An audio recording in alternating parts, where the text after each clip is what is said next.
Today, we're going to be discussing overcoming fear of public speaking and going on camera. If you are like many, the thought of speaking in front of a crowd or recording a video can be terrifying. Tune in to today's interview to hear tips to overcome the fear.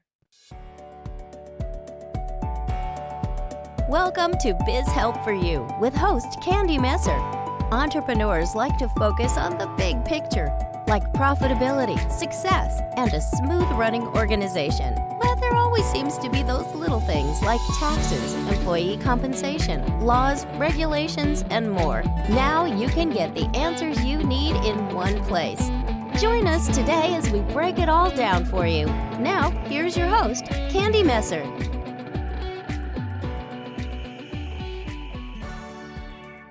Hello and welcome to Biz Help for You with Candy Messer. Thank you for joining me today. If you missed my last episode and would like to listen to the show, links can be found on my social media pages as well as multiple favorite podcast platforms. If you'd like to receive notifications on when our podcasts have been uploaded, please like and subscribe. Now, let me tell you a little bit about my guest today. Vicki Noethling is a speaker, trainer, and coach focusing on public speaking and leadership. She also has an anti-aging wellness business, which complements her public speaking business well. Helping entrepreneurs, especially women, find their voice is a passion. She's a best-selling author and host of the Find Your Leadership Confidence podcast. So, Vicki, welcome to the show. Thank you so much, Candy, for having me. I'm excited to be a part of the show. I know this is a topic that will be interesting to others because there is this fear of getting in front of people and speaking. But before I get into questions that I have for you, I'd love for you to just tell me a little bit more about yourself and how did you start in public speaking? Well, I have been in business since the late 70s. So I've been around for a long time, and I had a varied career, starting with just secretarial work, and then eventually became a manager for a large transportation company. And in that, I was quickly asked to be a person who managed 9 people. Mm-hmm. And I had no idea what to do. So I joined Toastmasters as a way to build my leadership and my confidence. Mm-hmm. And in that, I learned how to really find my voice. I did a lot of charity work, and I wanted to be able to help the charities, and I didn't have any money. And so I thought, well, I have my voice. How can I be able to persuade and motivate people to want to help these causes that I truly believed in? Mm-hmm. Over the years, as I developed my communication and leadership skills, I saw that a lot of people are afraid to speak. And it's really peeling back the onion to figure out exactly what was the trigger that really made you terrified of speaking. Who laughed at you? Who made fun of you? When did you do a speech and you forgot partway through what the heck you were supposed to say and you felt like dying? I will tell you that no one that I've met yet has ever died from public speaking, although it is not ranks higher than dying in our fear factor. But, exactly. So for me, I just continue to do personal development and professional development. And to do all of those things, you see how important it is to be able to be a great communicator. And nothing we do in life really gets along, even if you have only sign language. You still have to be able to be a communicator and be able to know how to express yourself, to get to motivate, to persuade, or to show empathy, understanding. And I think a lot of the conflict that we have is because people are not good communicators. So my goal in life is to help people to be the best that they can be and find their voice. Mm-hmm. So what are maybe the top 2 or 3 things maybe that you would recommend to someone who's interested in speaking, but they're really nervous about getting on the stage? The number one thing that I tell everyone, and I believe in this so much, I bought the URL. It's justaconversation.org, .com, and .net, because it is truly, think about it. When you go to a bar or a restaurant and you sit down to talk with either friends, family, or clients, did you write a speech? Mm-mm. Did you prepare in advance questions to ask? Did you bring a slide presentation or a flip chart to show your key points?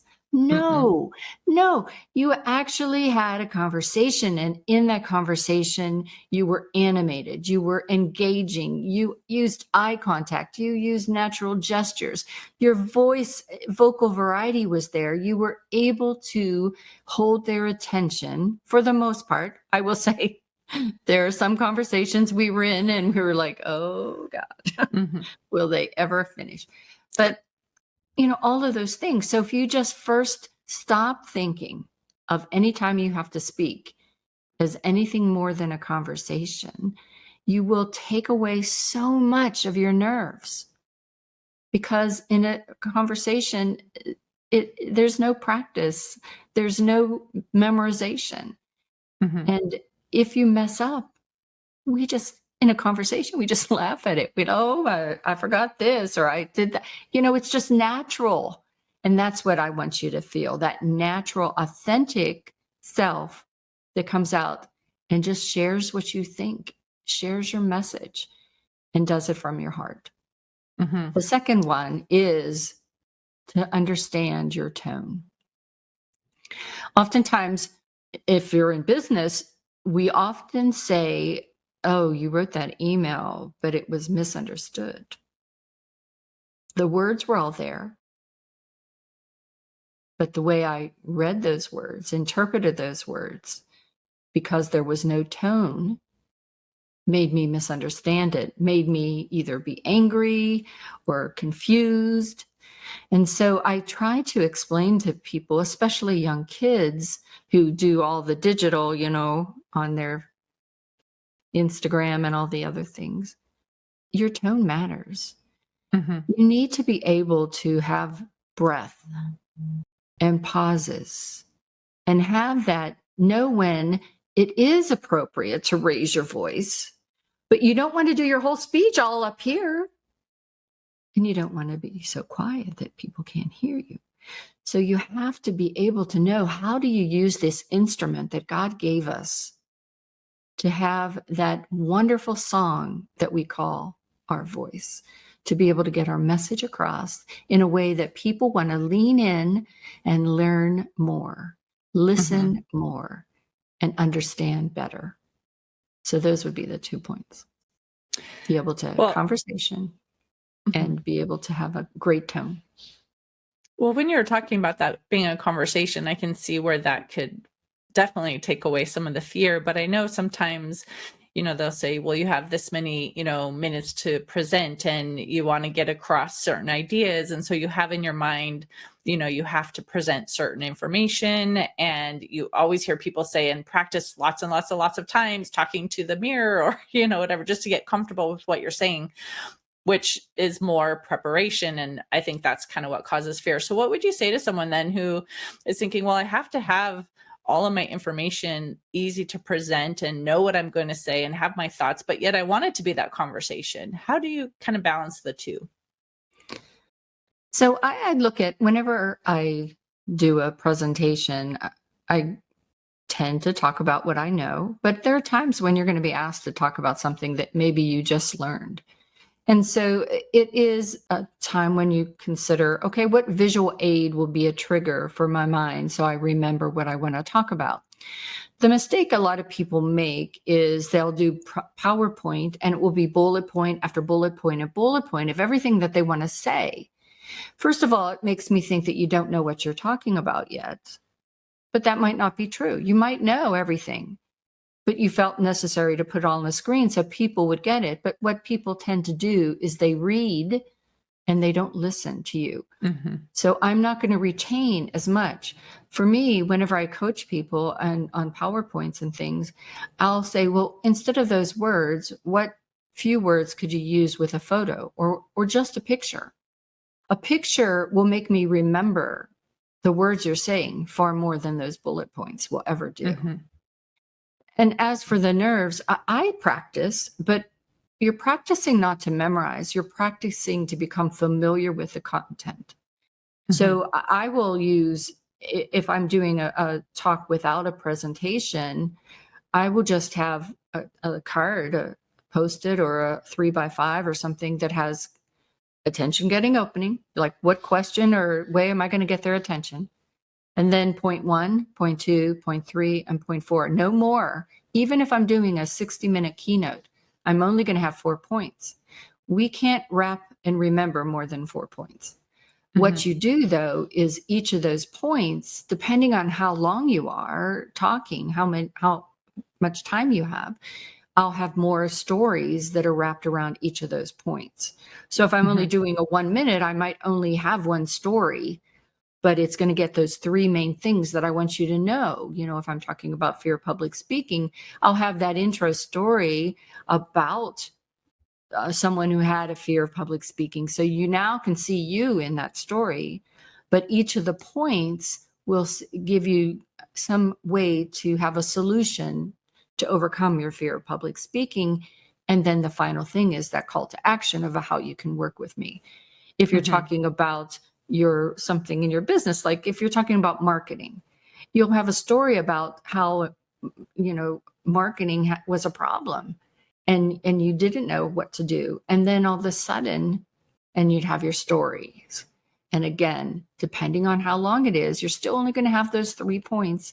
You're just going to determine how many stories, anecdotes, quotes, pictures do I need to help you remember each of my points.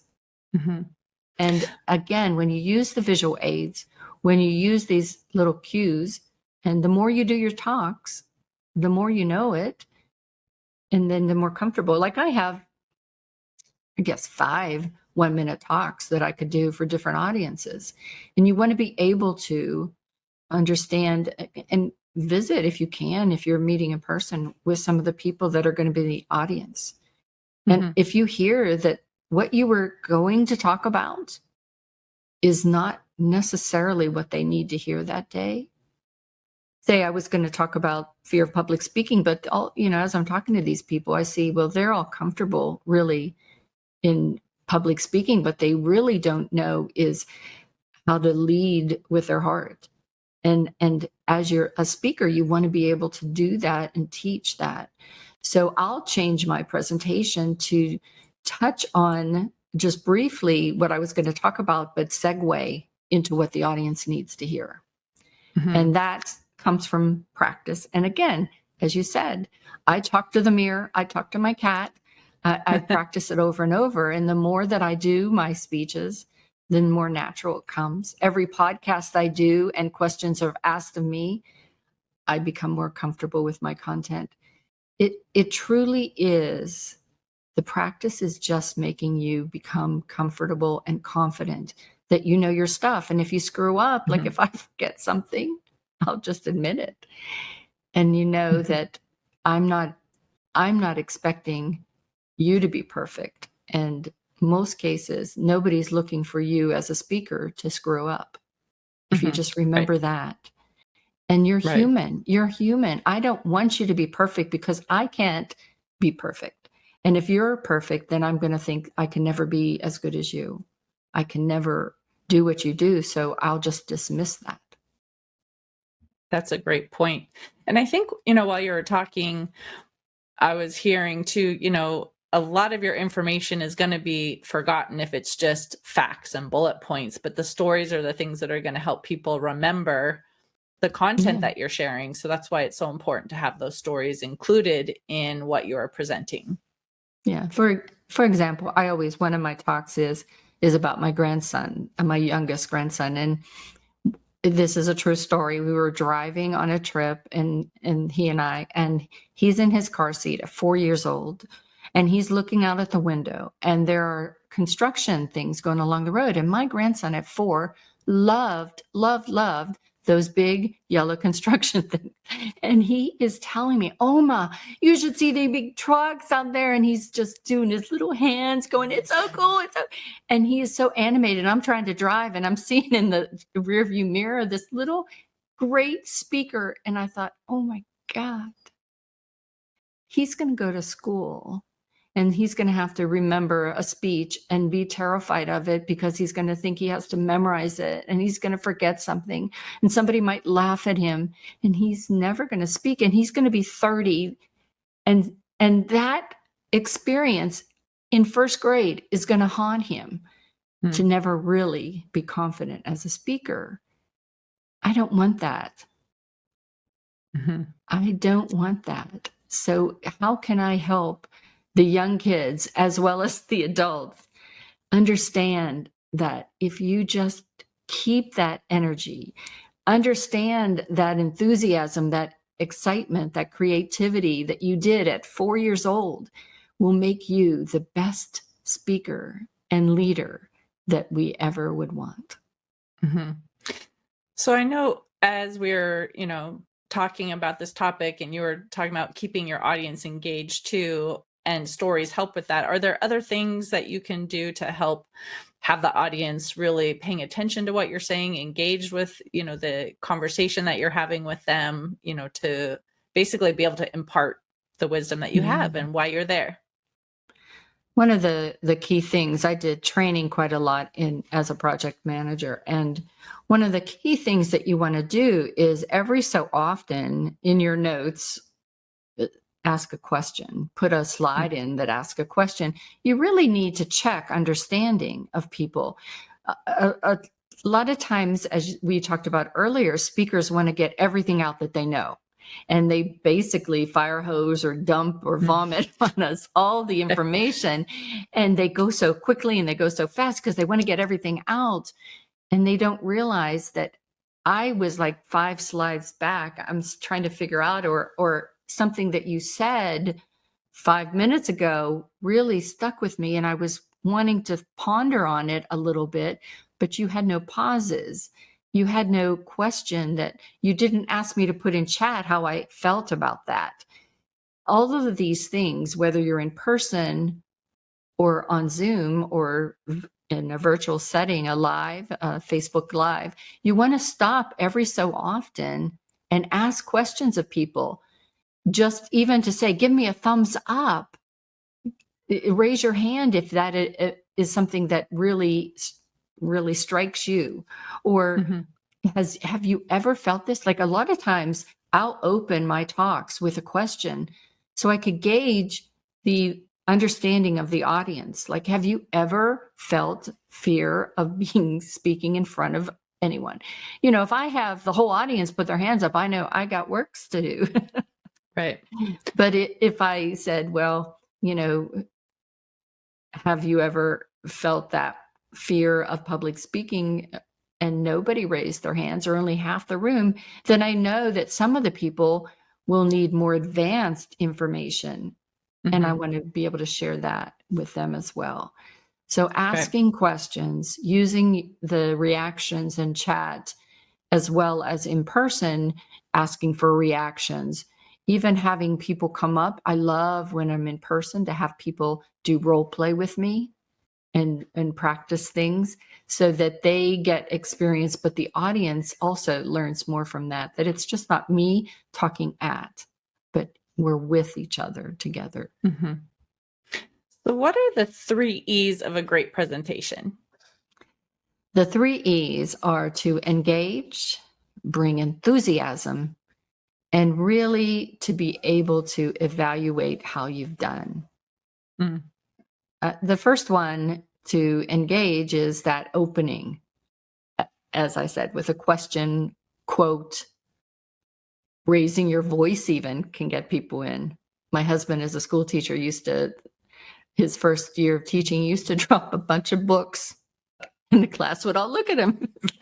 Oh, he wants to talk to us.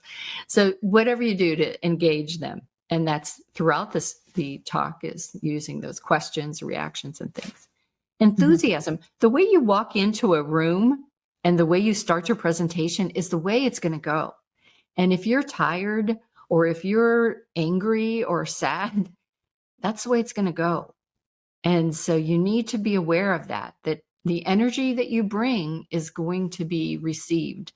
And if you want to have a fun, engaging, memorable time, you need to bring that. You need to be that. You need to empower it. And so that's why I have the anti-aging and wellness part to keep you healthy, to be able to do that. And then the evaluation. Oftentimes we go and speak somewhere and we don't ask for feedback, or we don't have anybody really tell us.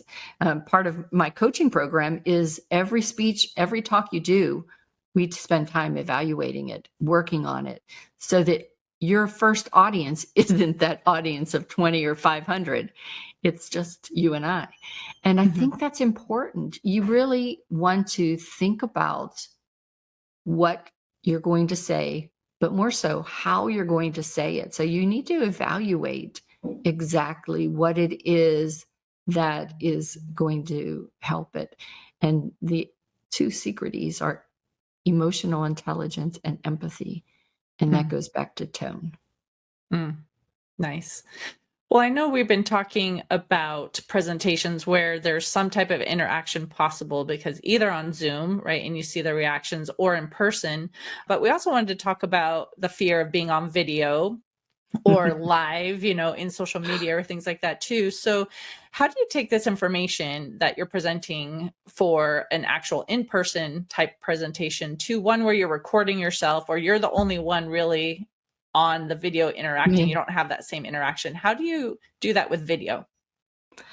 So video. So yes, I have a Slay Your Video free consultation that I offer, because it's really something, I have to bless COVID, even though there's so many bad things about COVID, but I really have to bless COVID because it forced us, a lot of us, to really understand that we can talk to this little dot and it's okay. I sometimes advise people to get comfortable with it. And I promise you, after you do it for several months, you won't even need this anymore. But I say, put a picture of, your favorite dog, or your grandchild, or your husband, or somebody that you love, and have that right above that dot.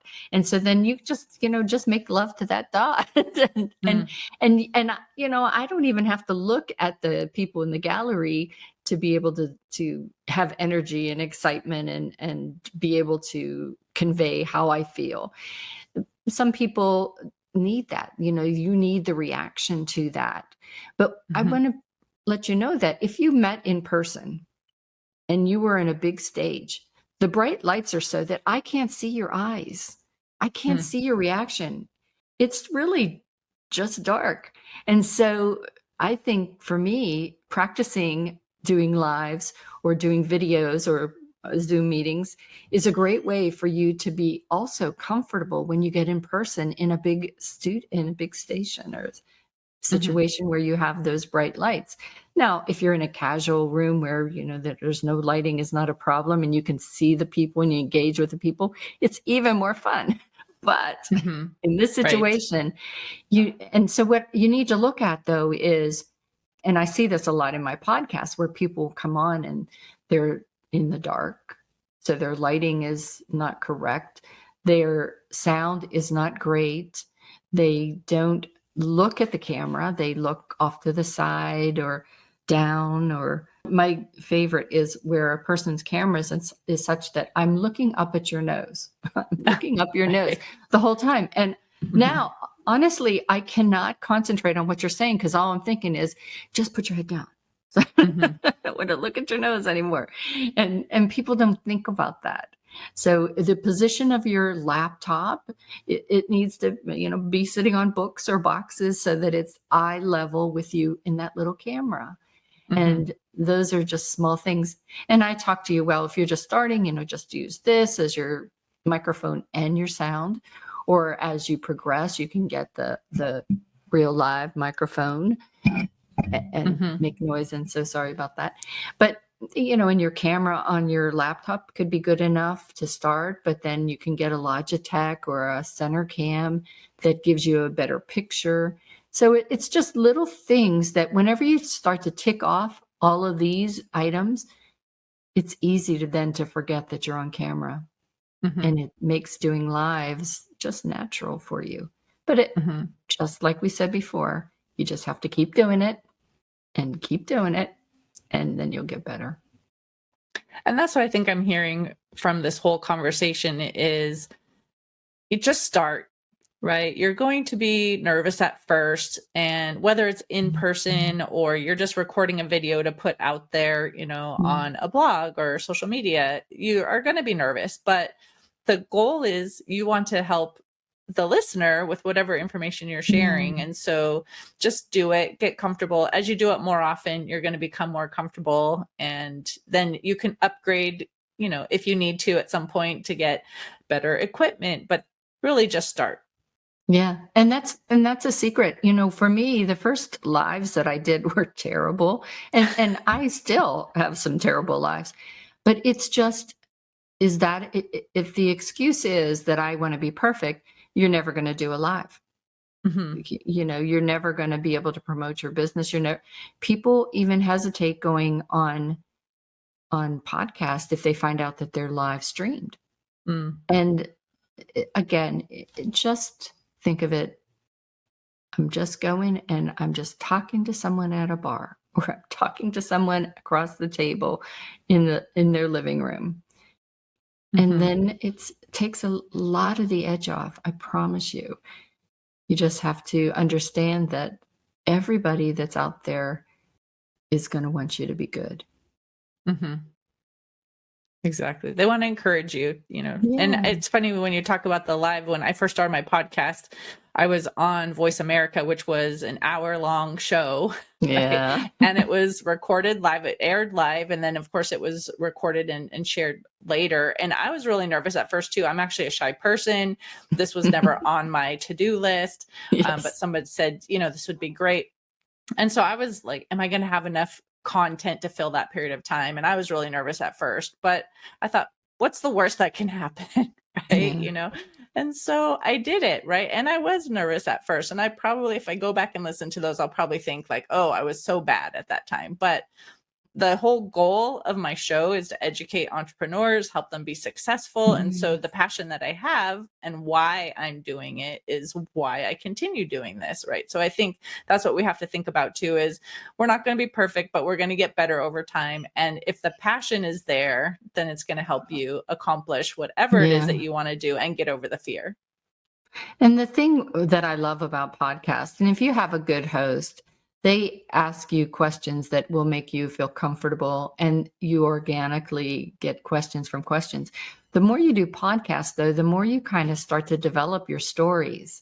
And you remember, oh, I talked about that, and that the reaction of the host was what I really hoped for. And so you're going to tell that story over and over. And pretty soon, as we said, you get comfortable with it, and it just becomes your story that you tell over and over. So I would encourage you that if you are afraid to speak on a stage, the first thing that I would try is these podcasts that allow you to really have that comfortable conversation. It's so true. Well, I know we're running out of time for the topic today. This has been great. I love the information that you've been sharing, but I want to ask if you have an offer for the listeners that you would like to share. I do. I have a course coming up. I know this might be on replay at some point in time, but it's always available. I have a Polish Your Delivery course. Right now in July, I have 3 days where I do 2 hours sessions rather than 6 weeks of the course. I just put it to 3 days, and it's 3 different weeks. So it's not one after the other. Again, we know in the summertime, we tend sometimes to not polish our delivery or slack off on building our business. And I thought, well, this is a good way that not to take a lot of your time, but to get you ready for September when you're raring to go again and to build your business. So I have Polish Your Delivery course. And if you're interested, the simple thing is just to email me at vnoethling@gmail.com. So V last name @gmail.com. And my name's right on the screen there. And so we can get you set up. And I have actually a special deal that it's $400 or $300 off right now. So you can get it for 197. Perfect. And any other ways you would like people to connect with you other than email? So you can go to my website, which is findyourleadershipconfidence.com. That's findyourleadershipconfidence.com. There you can see my podcast. You can book some time with me, as well as you can become a guest on my podcast. So check out my website. Nice. Well, thank you, Vicki, for being a guest on my show and sharing your wisdom on this topic. I really appreciate it. Thanks so much. I appreciate the time, and it was great talking with you today. And to you, the listener, thank you as well for tuning in. I hope you found this discussion interesting and you enjoyed our conversation on overcoming fear of public speaking and going on camera. Would you please share my show with those you know and leave a review on your favorite podcast platform? I'd really appreciate your support. If you have any additional questions or comments, be sure to reach out to Vicki at the information that she shared with you, or you can send us a message at media@abandp.com. I hope you can join me for my next interview. And remember, you can connect with me on Twitter, Facebook, and LinkedIn. And my website is abandp.com. This episode is sponsored by Affordable Bookkeeping and Payroll Services. If you are overwhelmed trying to handle the financial aspects of your business, AB&P is here to help. Contact us today to discuss your needs at 310-534-5577 or contact@abandp.com. My team and I are eager to assist you. Until next time, have a great day. Thank you for listening to Biz Help for You. Please join your host, Candy Messer, again next time. Have a terrific day.